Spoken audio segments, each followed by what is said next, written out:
Morning बच्चों, कैसे हो सभी लोग। घर पर रहें, सुरक्षित रहें और पढ़ते रहें। ठीक है। अपन एग्रीकल्चर में 7वां चैप्टर पढ़ रहे थे, पादपों में आवश्यक पोषक तत्व, और अपन उसमें बृहद पोषक तत्वों के कार्य पढ़ रहे थे, जिसमें अपन ने कैल्शियम, मैग्नीशियम, बोरॉन, सल्फर, लोहा, मैग्नीज आदि के कार्य पढ़ लिए थे। ठीक है ना। अब अपन एक अगला तत्व इम्पोर्टेंट है, उसके कार्य पढ़ते हैं। ठीक है। तो पहले चैप्टर का नाम लिखते हैं अपन, पादपों में आवश्यक पोषक तत्व। ठीक है। और इसमें अपन पढ़ेंगे मॉलिब्डेनम के कार्य। मॉलिब्डेनम के कार्य। ठीक है। मॉलिब्डेनम का जो प्रतीक होता है, अगर प्रतीक की बात करें तो मॉलिब्डेनम को कैपिटल M और O, ये है मॉलिब्डेनम का प्रतीक। इससे मॉलिब्डेनम को दर्शाया जाता है। ठीक है। तो आइए अपन देखते हैं कि मॉलिब्डेनम पौधों में क्या क्या कार्य करता है। ठीक है। तो देखिए, इसका जो पहला कार्य है वो है दलहनी जो फसलें होती हैं, दलहनी फसलों में नाइट्रोजन स्थिरीकरण करने वाले जीवाणु के लिए यह आवश्यक होता है। इसमें दलहनी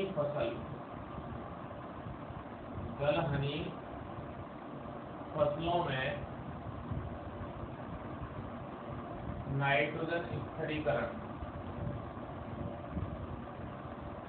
करने वाले जीवाणु के लिए बहुत ही जरूरी होता है। नाइट्रोजन का फिक्सेशन राइजोबियम नामक जीवाणु के द्वारा किया जाता है, जो पौधों की जड़ों में पाया जाता है। ठीक है। लेगुमिनेसी कुल के जो पौधे हैं उनकी जड़ों में पाया जाता है। तो वहाँ ये वायुमंडल की जो नाइट्रोजन है उसको किसमें चेंज कर देता है, नाइट्रेट में परिवर्तित कर देता है। ठीक है। इसके अलावा जो दूसरा इसका कार्य है वो है एजेटोबैक्टर जीवाणु द्वारा। एक और जीवाणु आया यहाँ राइजोबियम के अतिरिक्त, एजेटोबैक्टर। ये भी एक क्या है, जीवाणु है। और ये भी क्या करता है कि ये जो एजेटोबैक्टर जीवाणु है ये वायु उसमें भूमि में स्वतंत्र नाइट्रोजन का स्थिरीकरण करने का कार्य करता है। ठीक है। जीवाणु एजेटोबैक्टर जीवाणु N2 के स्थिरीकरण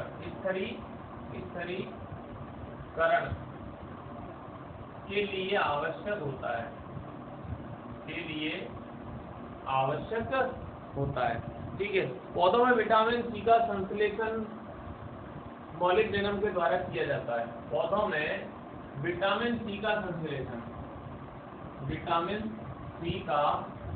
संश्लेषण इसके द्वारा किया जाएगा, मॉलिब्डेनम के द्वारा किया जाता है। फास्फोरस उपापचय क्रिया, कौन सी, फास्फोरस उपापचय क्रिया को पौधों में प्रभावित करता है। मतलब फास्फोरस की जो उपापचय क्रियाएं वो पौधों को प्रभावित करती है, तो उनमें इसका बहुत बड़ा रोल होता है। फास्फोरस की उपापचय क्रियाओं को प्रभावित करता है। ठीक है। फास्फोरस की जो उपापचय क्रिया है उनको ये प्रभावित करता है। पौधों में जो नाइट्रोजन और अमोनिया का ऑक्सीकरण करने का कार्य भी मॉलिब्डेनम के द्वारा किया जाता है। पौधों में नाइट्रोजन, ठीक है, नाइट्रोजन और अमोनियम, अमोनिया लिखते हैं, का अवकरण करता है। ठीक है। ठीक है। इसके अलावा पौधों में कार्बोहाइड्रेट के संश्लेषण के लिए भी आवश्यक होता है। कार्बोहाइड्रेट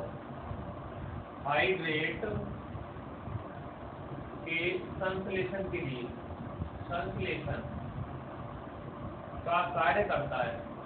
ठीक है, पौधों में कार्बोहाइड्रेट के संश्लेषण का ही कार्य करता है। इसके अलावा अगर नाइट्रेट रिडक्टेज एंजाइम होता है, क्या होता है? नाइट्रेट रिडक्टेज एंजाइम, लिख दें नाइट्रेट रिडक्टेज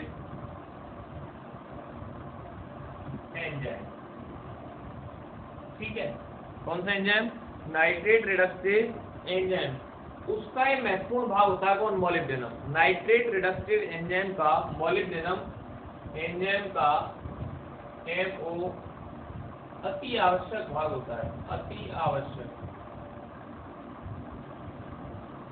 भाग होता है। कौन होता है? मॉलिब्डेनम होता है। और ये क्या करता है? उसमें इलेक्ट्रॉन वाहक का कार्य करता है। क्या करता है? इसमें इलेक्ट्रॉन वाहक का कार्य करता है। इलेक्ट्रॉन वाहक का कार्य करता है। ठीक है, तो nitrate reductase enzyme molybdenum, nitrate reductase enzyme का मॉलिब्डेनम अति आवश्यक भाग होता है, जहां ये इलेक्ट्रॉन वाहक का कार्य करता है। ठीक है, तो ज़ैंथीन ऑक्सीडेज एंजाइम के लिए भी ये आवश्यक होता है। इसी प्रकार से ज़ैंथीन ऑक्सीडेज एंजाइम, ज़ैंथीन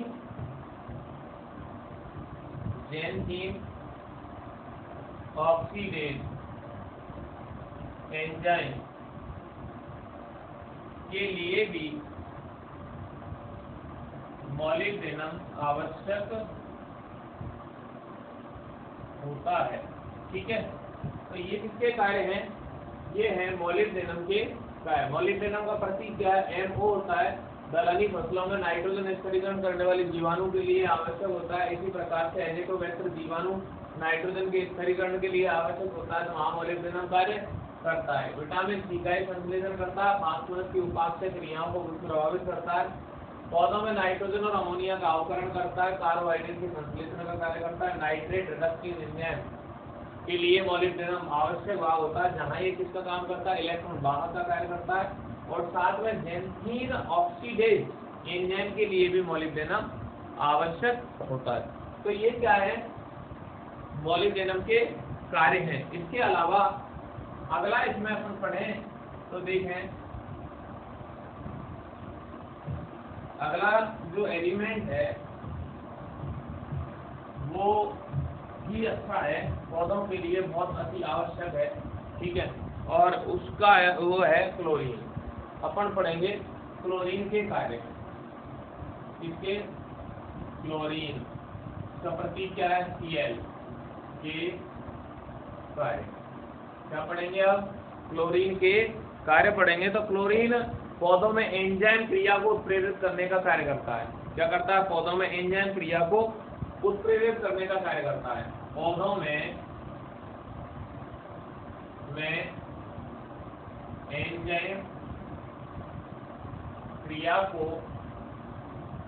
उत्प्रेरित करता है। कौन? क्लोरीन पौधों में एंजाइम क्रिया को क्या करता है? उत्प्रेरित करता है। इसके अलावा ये जो है कार्बोहाइड्रेट उपापचय क्रिया को भी प्रभावित करता है। कार्बोहाइड्रेट उपापचय क्रिया को भी प्रभावित करता है। तो यहाँ लिख सकते हैं अपन कार्बोहाइड्रेट उपापचय क्रिया को प्रभावित करता है।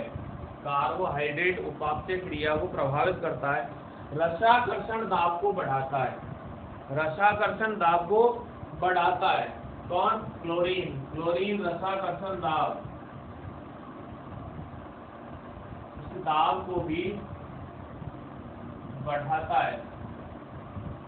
रसाकर्षण दाब पादपों में पाया जाने वाला दाब होता है। ठीक है, तो इसको बढ़ाने का कार्य कौन करता है? क्लोरीन के द्वारा किया जाता है। और साथ में पर्णहरित की रचना करने के लिए भी क्लोरीन आवश्यक है। पर्णहरित की रचना के लिए भी क्लोरीन आवश्यक होता है। ठीक है, पौधों की पत्तियों में पानी रोकने की क्षमता को बढ़ाने का कार्य भी किसके द्वारा किया जाता है? क्लोरीन के द्वारा किया जाता है। तो यहाँ लिख दें पौधों की पत्तियों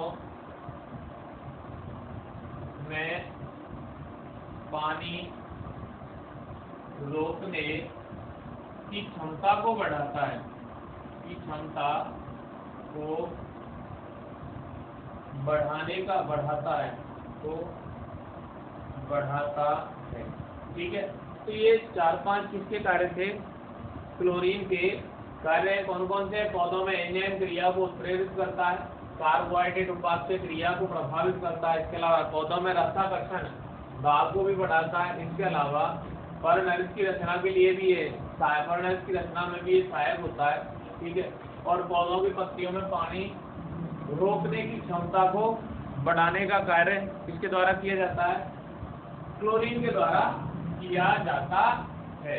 ठीक है, अगला है, यहाँ अगला पढ़ते हैं कोबाल्ट के कार्य। अगला एलिमेंट क्या है? कोबाल्ट के कार्य। कोबाल्ट के कार्य, कोबाल्ट सीओ, कोबाल्ट के कार्य पढ़ेंगे अपन। ठीक है, कोबाल्ट के कार्य। तो कोबाल्ट राइजोबियम द्वारा जो तत्व के रूप में पाए जाने वाली नाइट्रोजन है उसका स्थिरीकरण करने के लिए आवश्यक होती है। कोबाल्ट राइजोबियम जीवाणु के द्वारा, राइजोबियम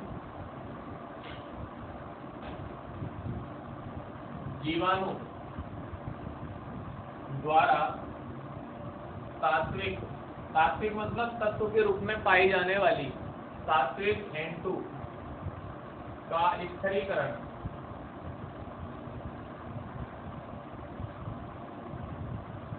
करने के लिए आवश्यक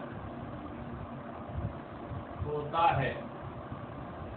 ठीक है, करने के लिए आवश्यक होता है। और साथ में विटामिन B12, साथ में कोबाल्ट विटामिन B12 जो हीमोग्लोबिन के निर्माण में सहायक होता है, के संश्लेषण को भी बढ़ाता है।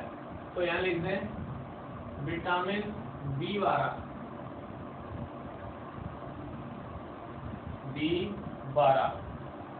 जो क्या काम करता है? हीमोग्लोबिन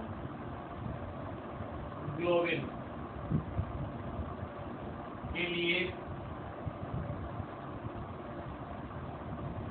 आवश्यक होता है। ठीक है, कोबाल्ट विटामिन B12 के संश्लेषण को बढ़ाता है, संश्लेषण को बढ़ाता है। विटामिन B12 हीमोग्लोबिन के लिए आवश्यक होता है। ठीक है, तो कोबाल्ट क्या करेगा? विटामिन B12 के संश्लेषण को बढ़ाता है। मतलब हीमोग्लोबिन में आयरन होता है और विटामिन B12 में कोबाल्ट धातु के रूप में पाया जाता है। इसके अलावा आर्जिनेज, लेसिथिनेज, इसके अलावा और क्या है? देखो आर्जिनेज, लेसिथिनेज, कीनेज और एक और है oxaloacetic acid decarboxylase, oxaloacetic decarboxylase malic enzyme की सक्रियता को भी ये बढ़ाने का कार्य करता है, सक्रियता के लिए भी ये आवश्यक होता है। तो यहाँ क्या लिखते हैं अपन? ऑक्सैलो एसिटिक, ऑक्सैलो एसिटिक डिकार्बोक्सिलेज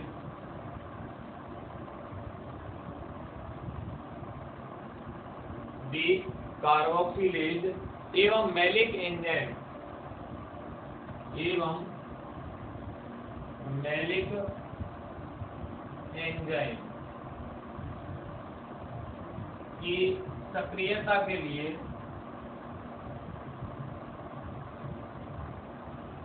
आवश्यक होता है। होता है। ठीक है, तो ये 3-4 इसके कोबाल्ट के कार्य थे।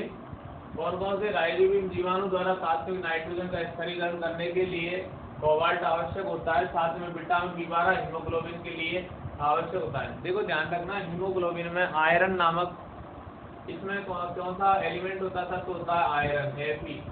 ठीक है, और विटामिन बी12 में कौन सा होता है? कोबाल्ट। तो ये कोबाल्ट विटामिन बी12 के संश्लेषण को बढ़ाने का कार्य करता है। आर्जिनेज, ये लैसिथिनेज, ऑक्सैलो एसिटेज, कार्बोक्सिलेज या मैलिक एंजाइम की सक्रियता के लिए भी ये आवश्यक होता है। क्लियर?